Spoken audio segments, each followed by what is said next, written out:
الله أكبر الله أكبر.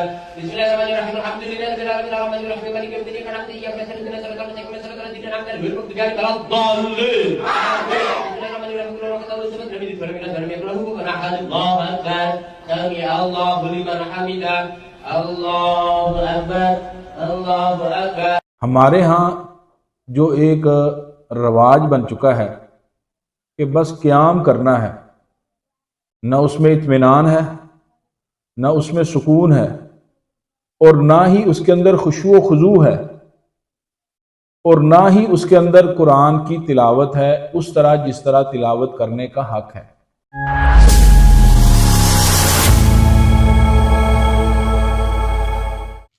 نحمدہ ونصلی علی رسولہ الکریم، اما بعد، قال النبی صلی اللہ علیہ وسلم: من قام رمضان ایمانا و احتسابا غفر له ما تقدم من ذنبہ۔ رمضان المبارک کا مہینہ یہ ماہ غفران ہے، بخشش کا مہینہ ہے۔ تو اس ماہ مبارک میں اگر کوئی انسان اپنے گناہوں کی بخشش چاہتا ہے تو اس کے لیے بہت سارے اعمال موجود ہیں کہ ان اعمال کو کر کے انسان اللہ سے اپنے گناہوں کی بخشش کروا سکتا ہے۔ ان اعمال میں سے ایک عمل اس ماہ مبارک کی راتوں کا قیام ہے، کہ جس کے متعلق نبی علیہ الصلاۃ والسلام نے فرمایا: من قام رمضان ایمانا و احتسابا، کہ جو شخص ایمان کے ساتھ ثواب کی نیت سے رمضان کی راتوں کا قیام کرتا ہے، غفر لہ ما تقدم من ذنبہ، اللہ قیام کی برکت سے اس کے سابقہ سارے گناہ معاف کر دیتے ہیں۔ تو حضرات ناظرین، آج میں جو بات آپ احباب کے سامنے رکھنا چاہتا ہوں کہ وہ قیام جس کے اوپر نبی علیہ الصلاۃ والسلام نے اتنی بڑی خوشخبری سنائی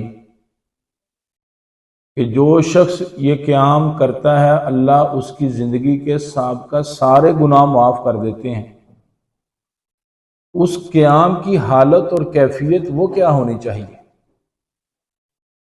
ہمارے ہاں جو ایک رواج بن چکا ہے کہ بس قیام کرنا ہے، نہ اس میں اطمینان ہے، نہ اس میں سکون ہے، اور نہ ہی اس کے اندر خشوع و خضوع ہے، اور نہ ہی اس کے اندر قرآن کی تلاوت ہے اس طرح جس طرح تلاوت کرنے کا حق ہے۔ تو حضرات محترم، ایسا قیام انسان کے گناہوں کی بخشش کا سبب اور ذریعہ نہیں بنے گا۔ نبی علیہ الصلاۃ والسلام کی سیرت طیبہ میرے اور آپ کے سامنے ہے۔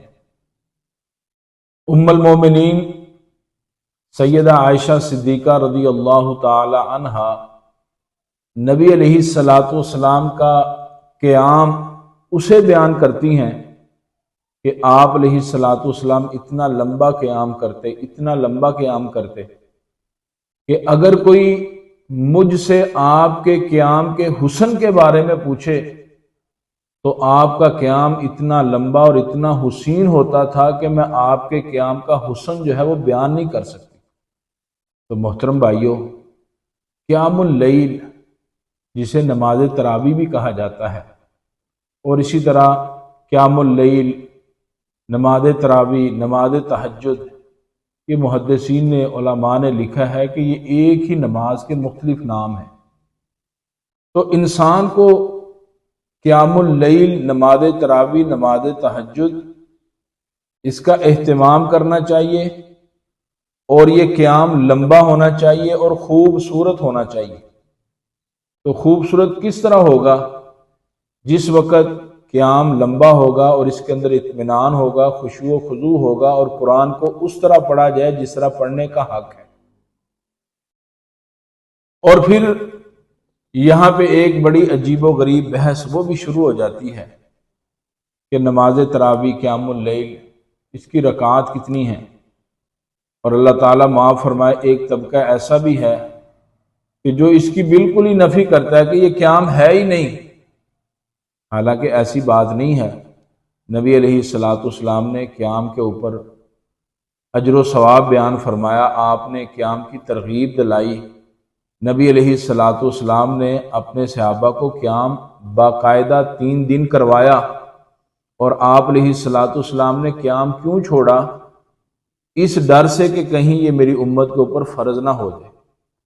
تو لہذا جس وقت یہ فرضیت کا خدشہ ختم ہو گیا، اس کے بعد سیدنا عمر بن خطاب رضی اللہ تعالیٰ عنہ نے باقاعدہ اپنے دور کے اندر پورا ماہ جو ہے وہ قیام کروایا۔ تو یہ ایک علیحدہ بحث ہے، تو میں یہ سمجھتا ہوں کہ اس کے اندر ہمیں الجھنا نہیں چاہیے۔ قیام جو ہے اس کو ہمیں مد نظر رکھ کے اس کے اندر حسن جو ہے وہ پیدا کرنا چاہیے۔ اور پھر یہ بھی ایک بحث ہوتی ہے کہ قیام اللیل نماز تراویح اس کی رکعات کتنی ہیں۔ تو حضرات ناظرین، پہلی بات تو یہ ہے یہ قیام اللیل یہ ایک نفلی عبادت ہے، اور نفلی عبادت میں بھی اگر ہم سنت کو ملحوظ خاطر رکھیں گے تو انشاءاللہ ہمارا وہ نفلی قیام جو ہے وہ اللہ کے ہاں اس قدر محبوب اور پسندیدہ ہوگا کہ شاید اس قدر محبوب اور پسندیدہ اپنی مرضی سے کیا ہوا قیام نہ ہو۔ تو اس لیے اس میں بھی سنت ہی کا اہتمام ہونا چاہیے کہ نبی علیہ الصلوۃ والسلام نے کس طرح قیام کیا اور آپ نے کتنی رکعات قیام کے اندر پڑھی۔ تو ہمیں بھی اس چیز کو ملحوظ خاطر رکھنا چاہیے اور اسی کو اپنانا چاہیے۔ تو اس حوالے سے 3 روایات جو ہیں وہ میں آپ سامعین کی سماعتوں کی نظر کرنا چاہتا ہوں۔ سب سے پہلی روایت جس کی راویہ ام المومنین حضرت عائشہ صدیقہ رضی اللہ تعالی عنہا ہیں، اور صحیح البخاری کے اندر یہ روایت موجود ہے، 2013 نمبر یہ روایت ہے۔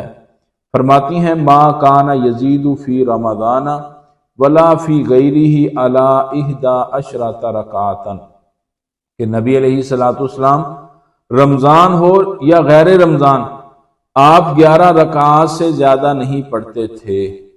اور اسی طرح دوسری روایت صحیح ابن خزیمہ کے اندر جس کے راوی حضرت جابر بن عبداللہ رضی اللہ تعالیٰ عنہ ہیں، فرماتے ہیں کہ رسول اللہ صلی اللہ علیہ وسلم نے ہمیں رمضان کے اندر نماز پڑھائی۔ صحیح ابن خزیمہ کے اندر یہ روایت موجود ہے، حضرت جابر بن عبداللہ رضی اللہ تعالیٰ عنہ فرماتے ہیں کہ اللہ کے رسول نے رمضان کے اندر ہمیں نماز پڑھائی۔ تو ان لوگوں کے لیے بھی یہ دلیل ہے جو کہتے ہیں رمضان میں قیام نہیں ہے، اللہ کے رسول نے قیام نہیں کروایا۔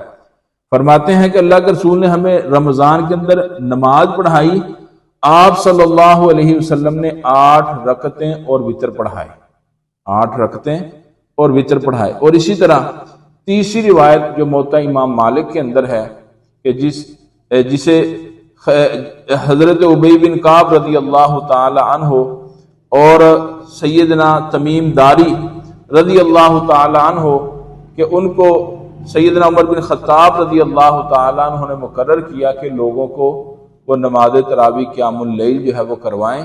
تو یہ حضرات لوگوں کو 11 رکعات پڑھاتے رہے۔ یہ موطا امام مالک کے اندر روایت موجود ہے کہ 11 رکعات انہوں نے سیدنا عمر بن خطاب کے دور کے اندر لوگوں کو پڑھائیں۔ تو اس لیے 8 رکعات نماز تراویح اور 3 وتر، یہ کل 11 رکعات بنتی ہیں جو نبی علیہ الصلوۃ والسلام نے قیام اللیل میں، نماز تراویح میں، نماز تہجد میں پڑھی ہیں۔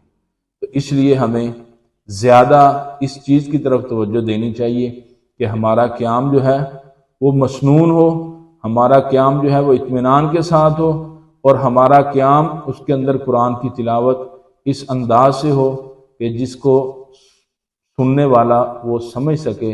اللہ تعالیٰ سے دعا ہے کہ اللہ ہمیں عمل کی توفیق عطا فرمائے۔